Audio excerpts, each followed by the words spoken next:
Welcome back to part 2 of the Maura case. Let's jump straight back in to where we left off. We are about to get into what happened on the actual day that she went missing. If you haven't watched part 1, you need to watch that. Otherwise, you're not going to get the full picture, and you're not going to get the events that lead up to this day. So click up the top here and you will see part 1. At 3:30 that day, she went to an ATM and withdrew everything from her account, apart from a couple of dollars so that the account wouldn't completely close. But she withdrew basically everything. When checking the ATM security footage, she was completely alone and she looked like normal. That's when she went to the bottle-o and she bought an insane amount of alcohol. She bought Kahlua, she bought vodka, and she bought Bailey's, which is ingredients for a White Russian. And she also bought a large box of red wine. Again, the surveillance footage shows that she was alone. She looked like she was in her right mind, and it didn't look like she was being pressured by anyone. So she was completely alone when she was doing all this stuff. At 4:37, she uses her phone to check the dorm's voicemail system, and this would be the last phone activity on Maura Murray's cellular device. I didn't actually get around to buying a new car. She actually fled before that could happen, and so she was driving her rundown car. But it wasn't actually her car that made her have this next accident. She was turning a corner and she ran off the road. She crashed her car. Thankfully, she crashed her car quite near somebody's house. So somebody was watching out the window when Maura ran off the road. And then on top of that, there was a bus driver who stopped and asked her if she needed assistance. Now, the car wasn't horribly damaged. She wasn't hooning like that person is. How did that happen right when I said the word hooning? Anyways, so there was no blood. She wasn't horribly injured or anything like that.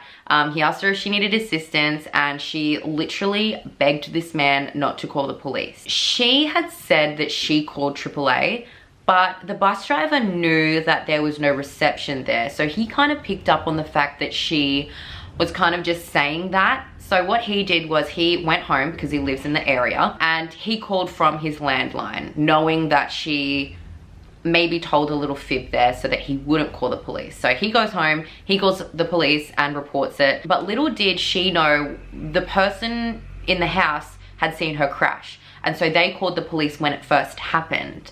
So even though the bus driver went home and called the police were already responding to the crash. So they had already left. They were already on it. The police arrived very, very quickly. So the police got there 20 minutes after they received the first call and she was nowhere to be found. But what they did see was A, the car was locked up. B, there was an empty Coke bottle that had remnants of alcohol just outside of the car. And then C, there was a pinkish, reddish thing in the snow, as in to me that sounds like she's crashed, she's opened the door, she's vomited. And remember, she did have red wine in the car. To me that sounds like she's been drinking the red wine and she's vomited as when she crashed. So that's what it looks like to me. There's also alcohol in this Coke bottle that's next to her car, but there is no footsteps leading into the forest, but there was no snow on the road, which suggested that she was walking along the road, but they couldn't find her. So the police couldn't find her and they really took this as someone's been drink driving, they've crashed their car and they've fled the scene because they don't want to get arrested for a DUI.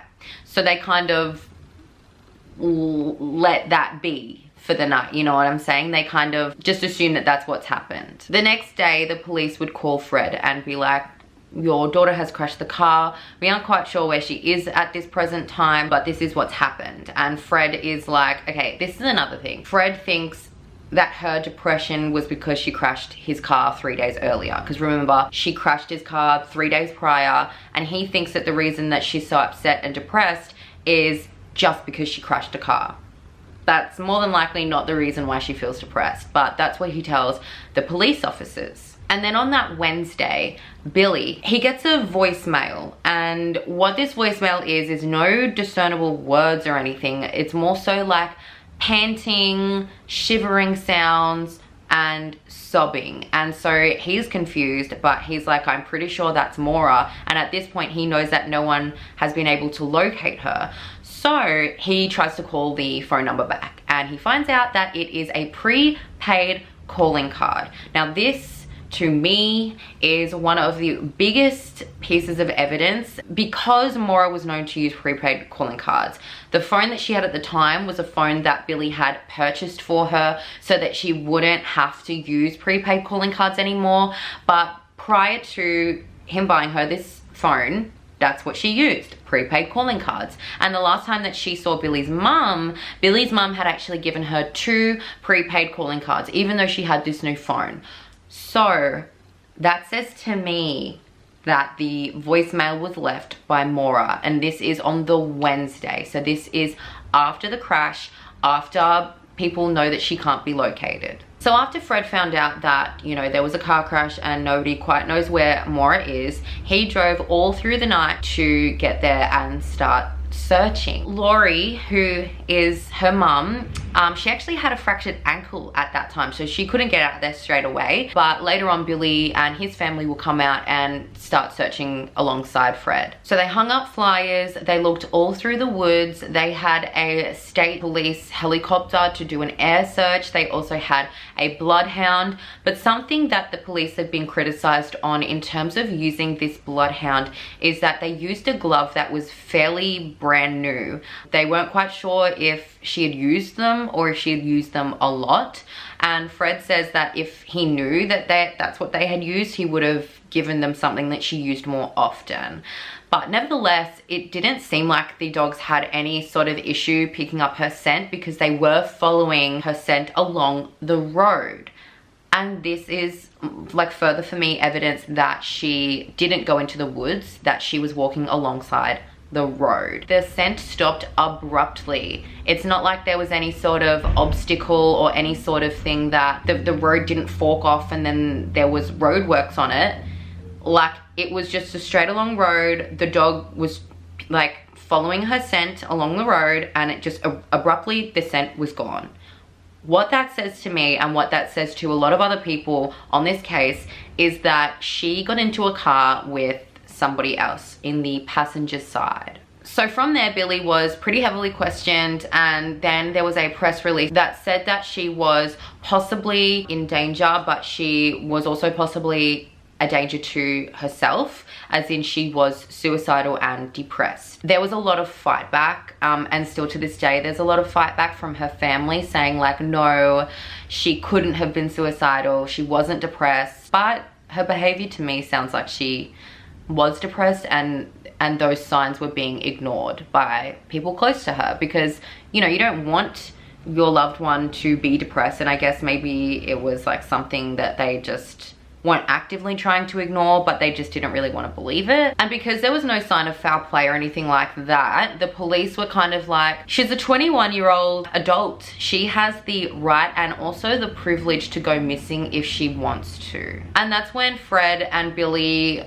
did some media things. Fred was more so saying things like, whatever the problem is, it doesn't even matter, just come home, like you won't be in any trouble, just like we always do, we'll fix it. Like whatever the problem is like we'll fix it.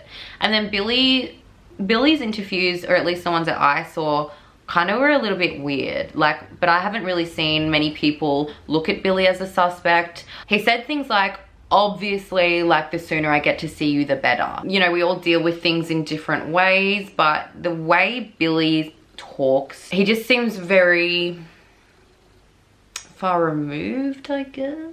I don't know, it just makes me question their relationship. Well, at least it makes me question like how Billy, I don't know. I'm just gonna leave that there. So her belongings were released by the police to Billy, and it had things like her running gear, and it had like all her textbooks and things like that. So Billy's mum said that it's quite obvious that she ran away not to hurt herself, but she ran away for whatever reason, but she intended to keep up with her homework. And obviously her exercise, which I do agree with, just FYI. I do believe that she did run away, even though her family say that she wouldn't run away. I think she did need to get away from whatever situation she was in at home. And yeah, it does look like she was planning on keeping up with her homework and her exercise. Among these belongings was also a book, which is called Not Without Peril. And people bring this up, or at least people red flag this, because this book is kind of about people who go into the mountains to like they don't come out again for whatever reason, whether it's they've chosen not to come out and they've done something to themselves, or they just never made it out alive. And everyone's like, oh my gosh, this is the reason, like, she had this book, this is the reason that she went to the mountains, because she wanted to go in there and never come out. I mean, that is a very valid theory. I just don't favor that one over the ones that I believe actually happen. Like, you know what I'm saying? Like, it's valid, but it's not one that I lean on or reach for. They searched for weeks. They found nothing that actually tied to her. But Fred really did not give up. He came up every single weekend and searched every single weekend. He went to all of the special spots that they used to hike in over there and couldn't find anything. Fred has also filed a lawsuit against state and local police because he wants access to all the evidence and all of the files. But the police, if they do need to prosecute someone, they're gonna need all of their information and evidence to be admissible. So that's the reason that they're not giving it to Fred. And also, we don't really know what evidence they have, and maybe they are withholding it for a reason. Later on, there would be a witness who said that she saw a person who looked like Maura, who was with an older man. She had her arms crossed, and I think they were at like a local service station or something like that.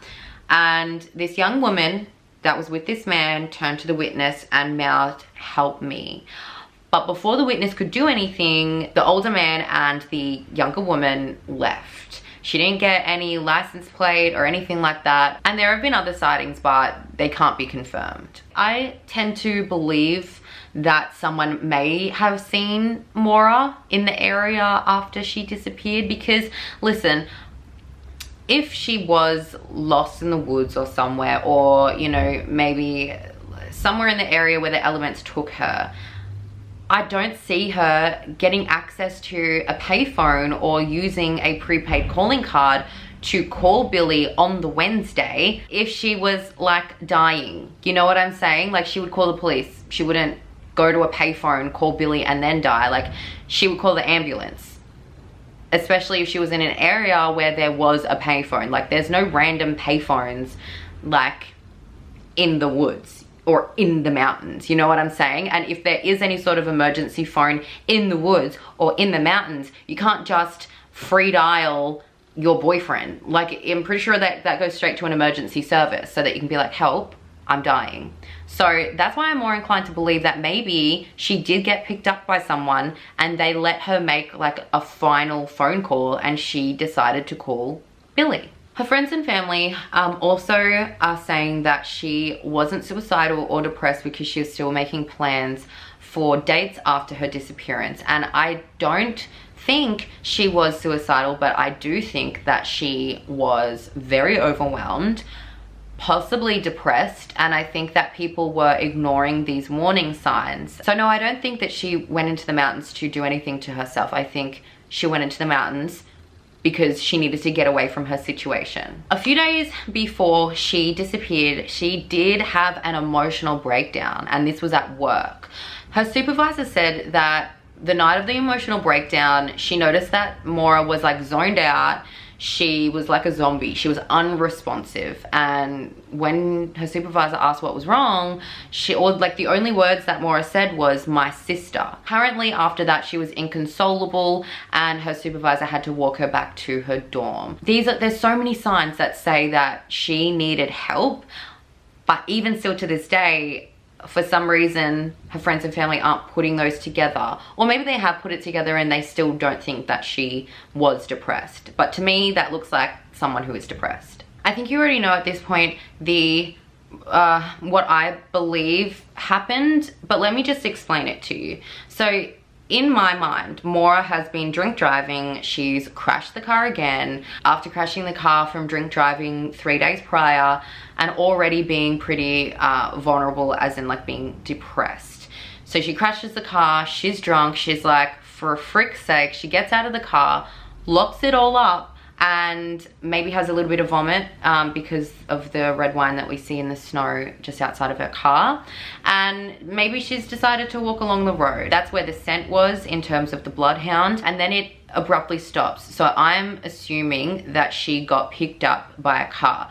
But before that, there was a witness that said that they saw Maura walking along the road, and when they approached with their headlights, she turned off the road and she almost seemed scared of the headlights, or like scared of the car, which any female walking around in the nighttime, like stranded, like walking along the road, is gonna be scared of like headlights. So the car's approaching and Maura decides to go down this road.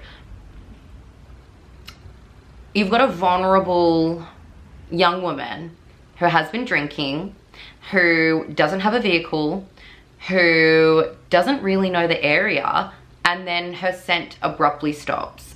I think she got either forced into the car or she got into the car of her own volition. So maybe there was no foul play at the crash site, but I don't even think that that would have been where foul play would have happened, because she quite obviously left the crash site of her own will because she didn't want to get arrested for drink driving again. And this is where a man named Claude gets involved in the situation. So Claude lived in the A-frame house, which is a house within that neighborhood. It's a very small town area, and he's known as living in the A-frame house just because of how the house looks structurally. Claude was kind of known as being an aggressive, violent, problematic man.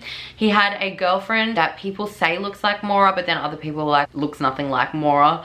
But anyway, he had a girlfriend at the time. Claude's brother would later send Fred, Maura's dad, a rusty knife and say that his brother had something to do with her disappearance. Fred sent the knife to the police sent it back, Fred sent it back to them, and the police held on to it, but nobody knows if they've tested it. And then to make matters more confusing, Claude's family said that Claude's brother just wanted to get, you know, reward money. Claude had nothing to do with it. But then you've got Claude's niece who goes online under like a fake name, like it was traced back to her, where she's saying like her uncle is like a violent man and she believes that he had something to do with Maura's disappearance. So there are some conflicting things, but people have really taken this theory and I guess made their own kind of theories about it. So Claude's niece, in this post that she did, she says that he put Maura in one of the cars after he was done and had it crushed.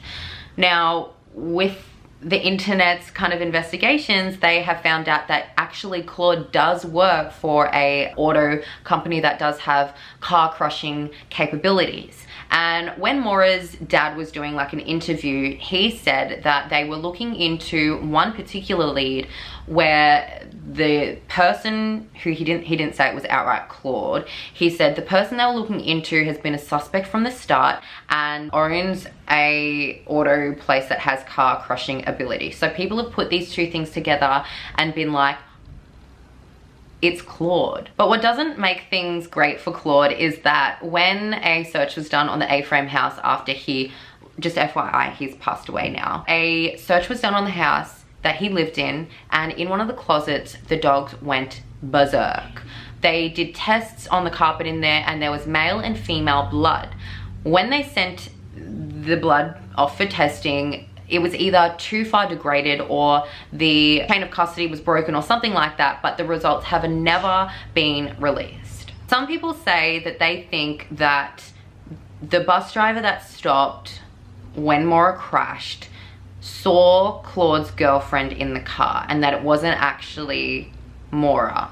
However, I'm gonna just interject here and say that this was a small town. The bus driver lived locally, Claude and his girlfriend lived locally, and I think that the bus driver living in the same area as Claude's girlfriend would probably know her, and will probably be able to say, I spoke to Claude's girlfriend, or whatever her name is, because we don't know her identity, and would also be able to say that the person he spoke to, as in like he saw her face, there was no blood on it, like he would be able to say, yes, I spoke to Maura, and he's pretty adamant that he spoke to Maura. So I think that this theory that people have come up with, saying that it wasn't even Maura in the car in the first place, I don't give that any weight. Is it possible that Claude did have something to do with it? Yes, quite possible. Maybe he was driving along the road and forced her into the car. I'm just saying that I don't think that they crashed her car. I think that they may have come into play later on, like when she was walking along the road. Some people say that Fred had something to do with his daughter's disappearance, but the only relevant information I've seen for this, or at least the only convincing information I've seen for this, is that when the car was found, a rag was stuffed in the muffler. There is no reason why there should be a rag stuffed in the muffler, but without the police even having to question Fred about this, he told the police that he told her to stuff a rag in the muffler, and apparently he said it was to like stop it from sputtering. But I watched Brain Scratch on this case, and he said that when he did his research, it's like the worst thing that you could do. Like that, the only reason you would stick a rag in the muffler is if you wanted the engine to blow up, and it's like vandalism at its highest point. So people question why Fred would ask her to, or tell her to do something like this. An excavation was done last year on the A-frame house. They have new owners. There are people living in that house, and they've been very cooperative with allowing searches and things like that. But nothing came of the excavation, apart from a little piece of pottery. The only thing that I want to bring up is that she was having or at least was previously having an affair with her track coach, and they constantly spoke about running away together. Another thing that doesn't quite make a lot of sense for me is why she withdrew all of her money and why she bought such expensive liquor. I understand buying a wine box. That's a goon box, just FYI, that's goon if you live in Australia. But goon is very inexpensive, whereas buying these 3 bottles of liquor is a little bit more expensive, and it's something that like I would imagine you'd buy if you were sharing it with friends. So I don't really know, like, was she meeting someone out there, and or at least was she planning on going out there and inviting someone out there? But she didn't get any reservations before she left. So those are things that are still, I don't know. But in my head, this looks like someone who has become so overwhelmed with her life, who just needed to get away for a week. And she was continuing her bad behaviors, and it led to her being stranded and vulnerable, and somebody took advantage of that. I do think it was an opportunistic attack. And I further think that because like days after she disappeared, she made that call or left that voicemail to Billy, stuttering, shivering, crying on the phone. That sounds like someone's last call, and it's a shame, I guess, that it didn't go through and that it was just a voicemail. The last thing that I want to note about this case is that her makeup was found in the car, but what's missing and has never been found to this day is the car keys, the bottle of Kahlua, and her backpack. So I mean, I'm assuming that she took her backpack with her with the bottle of Kahlua, because that's like the tastiest bottle of liquor that she got, and maybe she wanted it while she was like stranded, I guess. Obviously she kept her car keys because she locked up the car. So I understand why she took those things, but to this day those things have never been found. So what do you think, you guys? Let me know in the comments down below. Do you agree or disagree with my theory? Obviously keep it civil. So anyways, let me know what you think about this in the comments down below. If you like these videos, give it a thumbs up because it really does help. And I would love to have you on my team. I'd love to have you in my little true crime family. We do this every single Sunday. So if you like my vibe, click subscribe. But also I am gonna let you guys know that I've started premiering my true crime, well, I've started premiering all of my videos. What that means is you guys get to see the date and like what the video is about, so when it's gonna come out.